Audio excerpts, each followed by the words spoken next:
an endeavor we've been pursuing with formerly the Hanoi Gynae Hospital and now with the National Hospital Gynae and with Taman. So I think it's appropriate to acknowledge the work Bruno Schaub has done here for fetal medicine and training people here in Limerick, and he passed away 2 years ago. What does prenatal diagnosis do? Prenatal diagnosis, is that really useful? Well, it has come to a plateau from the early 2000s, and I'm not really sure where it is in Vietnam, but probably still on the ascending curve, and therefore the state of the art currently in Europe is that roughly 80%, but between 15 and nearly 100% of malformations are being diagnosed prenatally. What are the qualifying criteria or the criteria defining the needs and the justification for a country to develop fetal medicine and prenatal diagnosis? You have to have a population producing babies, obviously, so a young population, probably a low fertility rate, whether this is by law or spontaneously, a healthy economics, because by and large this is an expensive medicine, a growing middle class, and access to antenatal care. Obviously, it makes no sense to discuss prenatal diagnosis if women are not allowed to terminate an abnormal pregnancy. And then specialized training and centers of excellence, where Vietnam at the moment ticks all these first 5 boxes, and there's still a big question mark and work in progress for the last 2. So we're going to go through that. If we look at neonatal mortality in Vietnam, it has been decreasing steadily from the 80s, and it comes to a plateau again now in the 2020s. It's come to a plateau and a very low rate of decrease now. This probably has several explanations, but what is projected up to 2050 by WHO is that not only it may really halt decreasing, but it may going up slightly, which would be bad actually. And the reasons for that is that neonatal mortality, the main causes are prematurity, and this is pretty much handled, but also second cause is infection, and the third cause is malformations. So congenital defects, you can see, are responsible for neonatal death in this country up to 1 in 4. And that's where prenatal diagnosis has a role to play, whether it is to prevent the birth of these babies or to prepare the birth of these babies so that they receive the best postnatal care. And we'll discuss some of these aspects today. The prenatal genetics is very strong in Vietnam, both as a clinical service and as a research. And partly, this was initiated largely by Professor Thê Hung Bui, who unfortunately cannot come to Vietnam anymore due to his health problems, but who introduced me to this country 15 years ago. Antenatal access to care is really high in Vietnam. And when those Vietnamese studies looked at factors with the inadequate antenatal care, they could find out, without any surprise, low education, low economic status, exclusive use of private antenatal care. We'll come back to that. And of course, people living in rural areas, which emphasize the need to bring the knowledge to rural areas and to do not only high-end prenatal diagnosis conferences, such as this one, but also point of care teaching in areas where doctors cannot attend these meetings that easily, And that's what we've started doing in North Vietnam with Dr. Lê recently. The health projections and program, National Health Projection and Program by 2020 were to increase antenatal care and prenatal diagnosis by 15 to 50%. I don't know if it's been achieved, it's for you to find out. But it's not any short by any term in number of scans during pregnancy. On average, 7 scans per pregnancy. So with 7 scans per pregnancy, you could expect, if proper teaching is available and proper care is delivered, to diagnose up to 90% of antenatal and antenatally the fetal defects. So there is work to do, and there is a prospect. And when you inquire, you look at the skills that are provided for the different kind of scans, you can see that what high skills is in green, and the more complex the scan is becoming, the less the proportion of providers with appropriate skills. But it also pertains to very easy scans, such as cervical length measurement. And when you see that, then it's easily solvable by appropriate teaching, and it's an easy one. So no area should be neglected in terms of teaching, certainly not point of care and basic training. Now, if we come back to fetal medicine organization, fetal medicine is not one specialist. Fetal medicine is a multidisciplinary altogether endeavor, whereby you would have geneticists, radiologists, fetal medicine specialists, and mainly pediatricians, and also laboratories. And the pregnant patient first encounter is with the fetal medicine specialist once she's been referred to, and the referral system is on a kind of worms and should be addressed as well, and that's by proper screening and teaching primary physicians.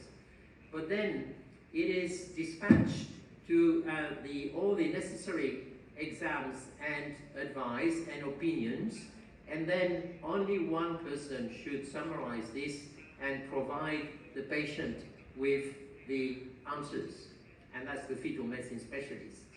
So the amount of knowledge and the mastering of not every aspect of prenatal diagnosis, but the capability to synthesize and analyze the results provided by the colleagues from the multidisciplinary team fall upon the fetal medicine specialist. So it's a high responsibility, and it requires a proper training.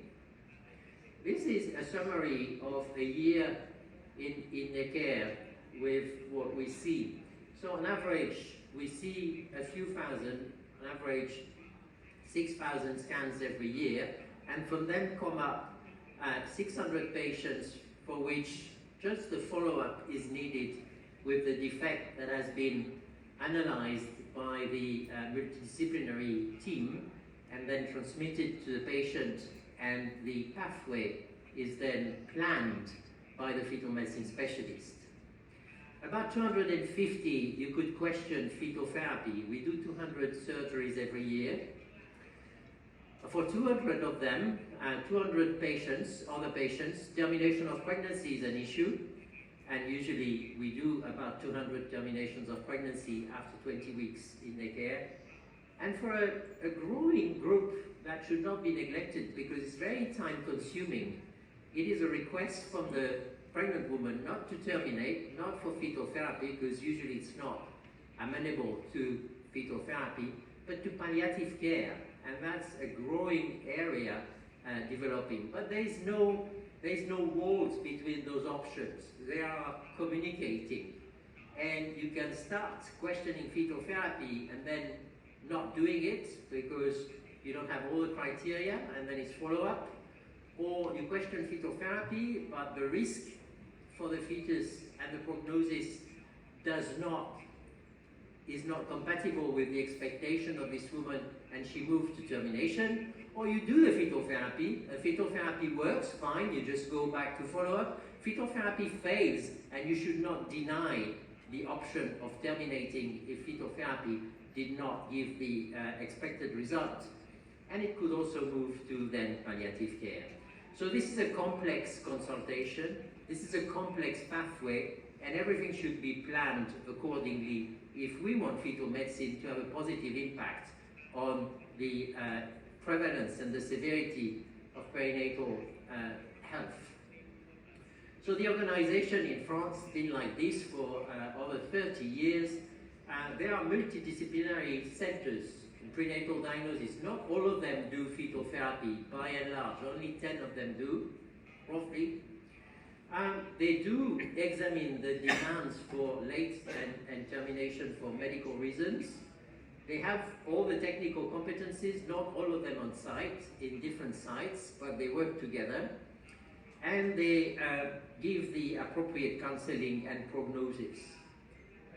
So this is pretty well dispatched all over France. And what is the subspecialty in fetal medicine? Well, I think France and Vietnam share this gap in the medical training. There is no such thing as a subspecialty training for fetal medicine in France. It does not exist.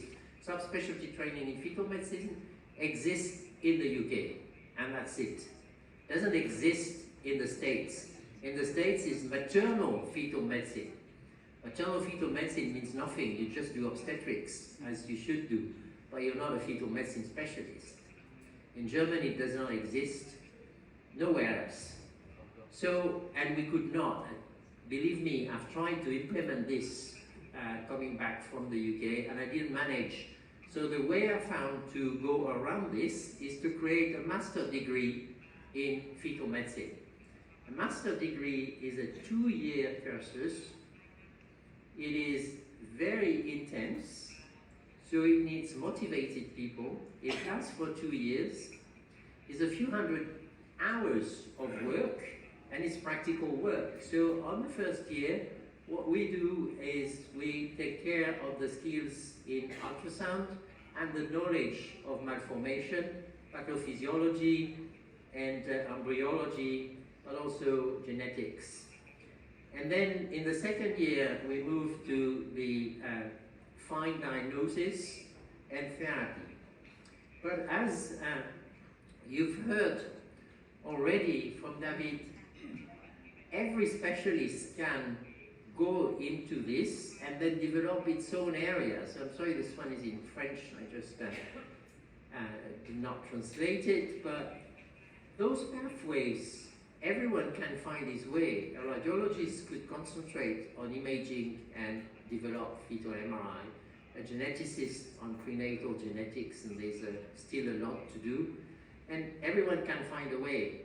And it can also help people, even if they are not meant to work in a reference center, to increase their own skills and apply that to screening, proper screening and appropriate referral.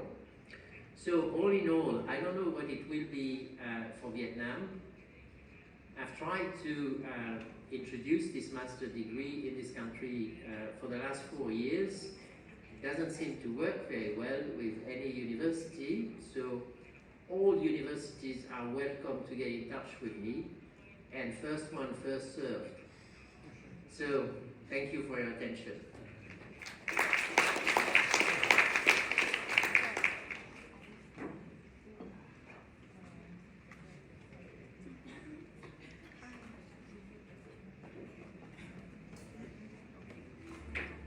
Xin trân trọng cảm ơn bài chủ đề rất hay từ giáo sư Vi. Tiếp theo chương trình, chúng tôi xin mời các bạn có câu hỏi chúng ta thảo luận. Có một câu hỏi từ trước khi giải lao của một bạn hỏi thầy Vi là quản lý các trường hợp song thai, một thai chết ở quý 2. Xin mời thầy chia sẻ ý kiến.